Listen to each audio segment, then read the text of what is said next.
네, 탐방노트 시간 하이투자증권 스마트 PB센터 이화진 과장과 함께 해볼게요. 어서 오십시오. 네, 안녕하세요. 네, 또 아까 물어보니까 이 모든 기업을 지난주에 다녀오셨다고. 네, 수목급으로 연달아 조금 오. 급하게 좀 한 번에 다녀오긴 네, 했습니다. 그 급하게 다녀온 이유를 한번 찾아보도록 할게요. 먼저 첫 번째입니다. 파마 리서치 어떤 기업일까요? 네, 이 회사는 뭐 의료 크기도 하고 있고 그리고 의약품 그리고 이제 화장품 쪽으로 뭐 리쥬란 코스메틱 오. 쪽으로 해서 이제 세 개의 사업부를 조금 하고는 있는데 물론 화장품도 요즘에 잘 되고 있고 우리가 뭐 사실 파마리스치 하면 그 리쥬란을 좀 꼽기는 네. 하죠. 이제 피부 미용 쪽으로 이제 재생 쪽으로 좀 하고 있는 회사입니다. 네, 재생 쪽 사실 저도 관심이 있는데 아직까지는 경험을 해본 적이 없습니다.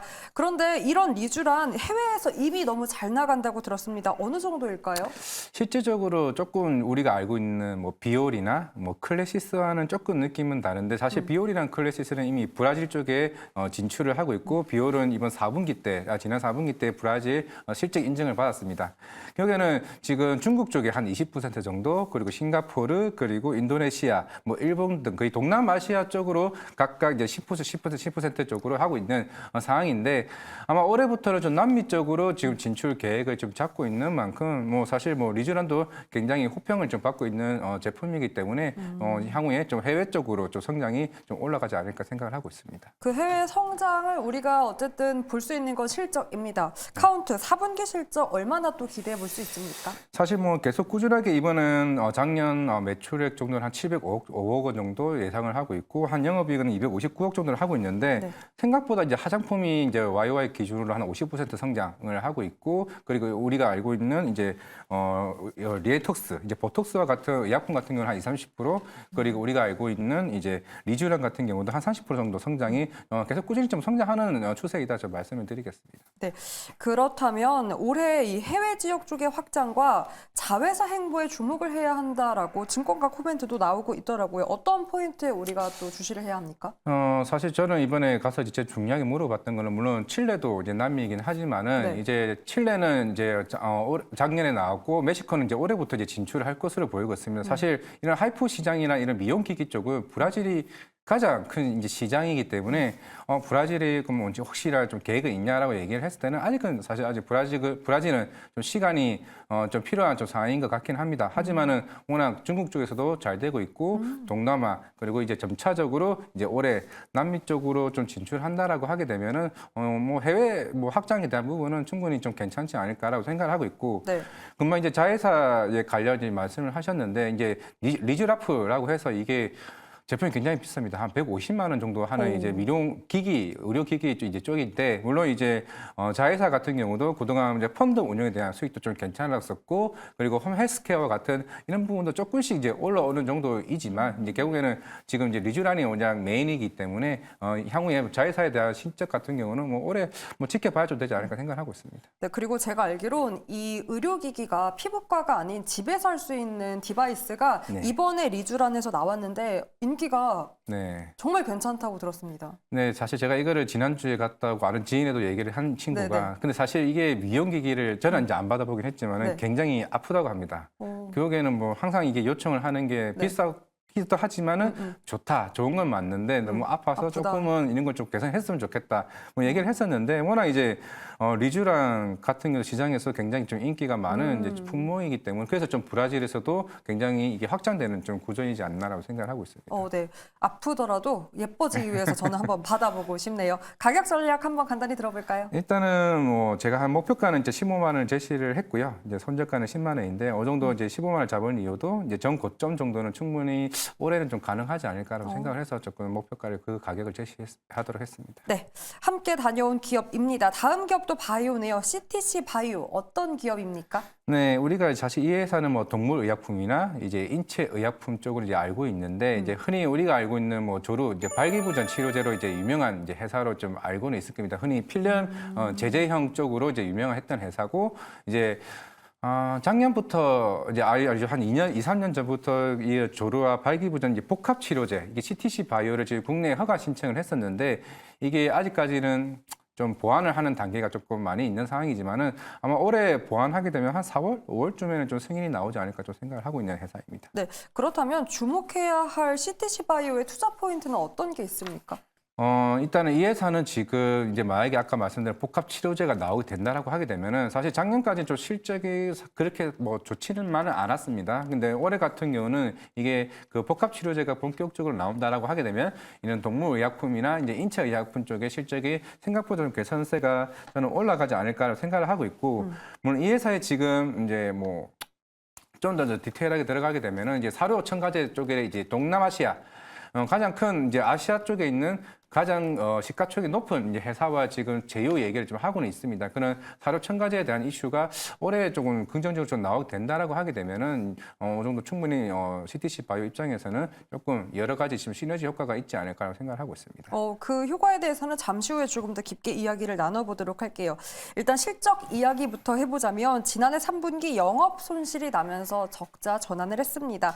4분기 올해 실적 전망은 어떨지 혹시 흑자 전환에 대한 기대를 조심스럽게 해봐도 좋을까요? 사실 뭐 아직 이제 1월이기 때문에 뭐 시장에서는 물론 이제 담당자도 올해 뭐 흑자 전환할 가능성이 있을 것 같다라는 시기이긴 하지만 이게 아직까지는 이게 가이던스가 없는 상황이기 때문에 네. 뭐 무턱대고 뭐 흑자 전환은 좀 나올 것 같다라는 것보다는 일단은 그 CTC 바이오 그리고 아까 말씀드렸던 복합 치료제가 승인이 나와줘야 이게 좀 분위기 좀 달라진다 생각을 하고 있고, 그리고 사료 첨가제에 대한 이제 동남아시아 쪽에 그 회사와의 만약에 그 진행 사항이 좀 좋아진다라고 했을 때는 충분히 좀 시너지 효과가 있다라고 하게 되면은 충분히 저는 흑자 전환도 기대해 볼 수 있지 않을까 생각을 하고 있습니다. 네, 이렇게 실적에 대한 기대감까지 봤고요. 아까 주목해볼 투자 포인트의 지분 경쟁 분위기, 앞서 첫 번째 기업인 파마 리서치와의 언급을 해주셨는데 작년부터 사실 이러한 M&A 관계 이야기는 나왔습니다. 그런데 저는 이 두 기업의 접점이 네. 한 기업은 리쥬란, 그러니까 네. 너무나 피보고 네. 또 한 기업은 동물 쪽입니다. 어떤 접점이 있길래 인수하려고 하는 겁니까? 네, 아마 이 회사들을 아시는 분들은 이 두 기업을 다녀왔다는 건 일단 지분 얘기부터 아마 생각을 하셨을 겁니다. 네. 지금 이제 CTC 바이오의 이민규 대표가 지금 한 15% 정도 지분이 있고요. 이제 파마 리서치가 작년부터 계속 지분을 올려왔습니다. 지금 18%까지 지분이 올라왔는데 최대 주주까지 이제 등극이 됐기 때문에 분위기는 달라지고 있지만은 최근에 투자 조합인 인베스트먼트 ADB 이제 인베스트먼트가 8.7%까지 지분을 올렸는데 이거는 또 이거 CTC 바이오 쪽 우호 지분입니다. 그럼 합쳐서 한 23%가 되겠죠. 결국에는 왜 파마 리서치가 CTC 바이오 지분을 이렇게 많이 매집을 하고 있느냐.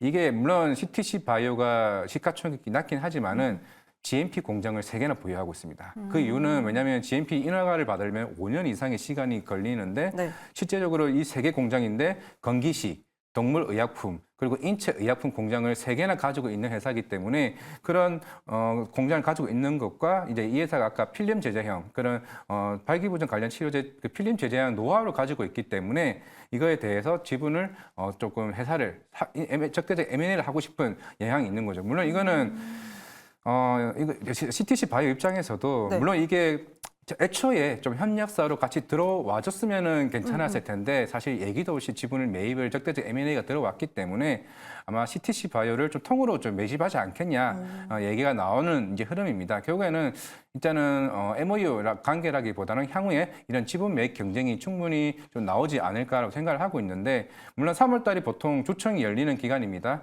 그만큼 CTC 바이오의 매력도 있는 상황이고 네. 파마 리서치도 리쥬란을 통해서 그만큼 현금성 자산이 굉장히 많기 때문에 향후에 이런 지분 관계가 어떻게 변할지는 뭐 이거는 저도 모르고 아무도 모르는 상황이기 때문에 그런 부분은 어느 정도 체크해보고 가자 좀 말씀을 드리겠습니다. 네, 그러한 뭐 주가에 대한 영향은 체크가 필요해 보이고 어쨌든 그것 외에도 충분히 두 기업 모두 사업력을 확보하고 있기 때문에 이런 실적도 기대해봐도 좋을 것 같아로 정리해 보도록 하겠습니다.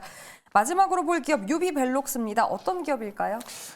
예전에 제가 팅크웨어도 이제 다녀오긴 했었는데 네. 이거와 관련된 자회사입니다. 유비벨록스의 자회사고 흔히 우리가 스마트 카드라고 하는 우리가 신용카드를 보시면 여기 IC칩 네. 그 IC칩을 만드는 회사입니다. 뭐 이거 회사 만든 회사들이 뭐 코나 아이도 있을 거고 ICK가 있지만은 이제 유비벨록스가 우리나라에서 가장 큰 시장을 점유하고 있는 좀 회사라고 좀 보시면 될 것 같은데 뭐 사실 유비벨록스가 스마트 카드만 하고 있는 건 아니고 그리고 블랙박스 우리가 흔히 아이나비 쪽으로 알고 있는 이제 블랙박스 사업을 영위하고 있고 그리고 우리가 흔히 그런 응원봉 콘서트를 가게 되면 응원봉을 알게 되실 텐데 실제로 뉴진스나 이제 엔팅과 같은 하이브 쪽에 있는 그 콘서트 응원봉을 이제 만드는 좀 회사이기도 합니다. 마지막으로는 이제 샤오미 쪽에 로보락 청소기 국내 총판까지 하고 있는 좀 회사라고 좀 보시면 될 것 같습니다. 정말 다양한 사업을 하네요. 응원봉도 사업을 하고 있고 네. 그 신용카드 칩도 네. 사업을 하고 있고 제가 궁금했던 건 그 칩 쪽이었어요. 네. 아무래도 그러한 사업을 영위하고 있기 때문에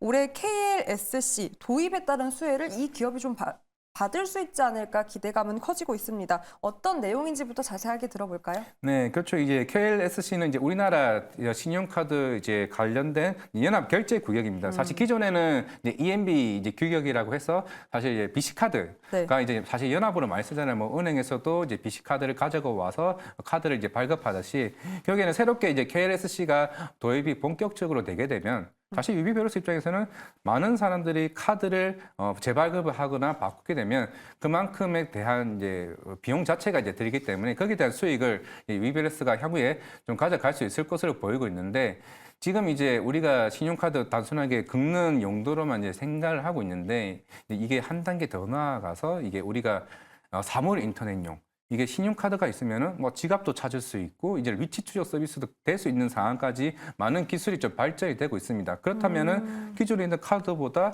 우리가 새로 나오는 카드 자체가 발급 비용이 굉장히 커지기 때문에 향후에 유비밸런스에 대한 성장성은 좀 이쪽으로 좀 집중을 해보면 좀 괜찮지 않을까 생각을 하고 있습니다. 네, 성장성을 좀 확보할 수 있는 사업까지 네. 들어봤는데요. 자율주행 ADAS 기술 그리고 양자 내성암호 ESM 개발 이러한 모멘텀들이 주가를 좀 더 이끌어줄 수 있을까요? 특히나 양자 암호는 테마가 또 강하게 그쵸. 움직일 때는 정말 탄력적으로 움직이기도 합니다.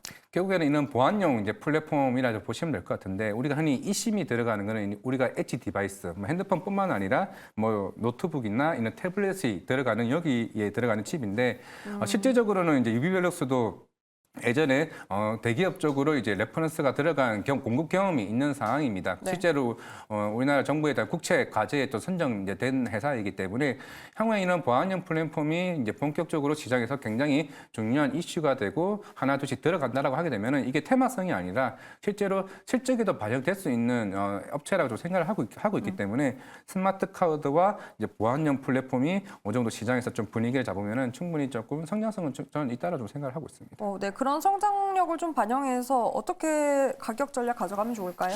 일단은 제가 목표가를 2만을 제시했고 손절가는 15,000을 제시를 했는데 네. 물론 앞에 제가 두 개를 말고도 아까 샤오미 로보락을 얘기했습니다. 지금 로보락이 굉장히 지금 잘 팔리고 있는 네네. 상황이고 향후에 이런 샤오미와의 관계를 좀 집중을 좀 해보면 아마 향후에 관련된 시너지가 더 많이 좀 나오지 않을까 생각을 하고 있기 때문에 유비밸런스는 그쪽에 좀 초점을 맞출 필요가 있다 말씀드리겠습니다. 네, 이렇게 세 가지 기업에 대한 탐방 이야기 들어봤습니다. 하이투자증권 이화진 과장과 함께했습니다. 오늘도 말씀 네, 고맙습니다. 감사합니다.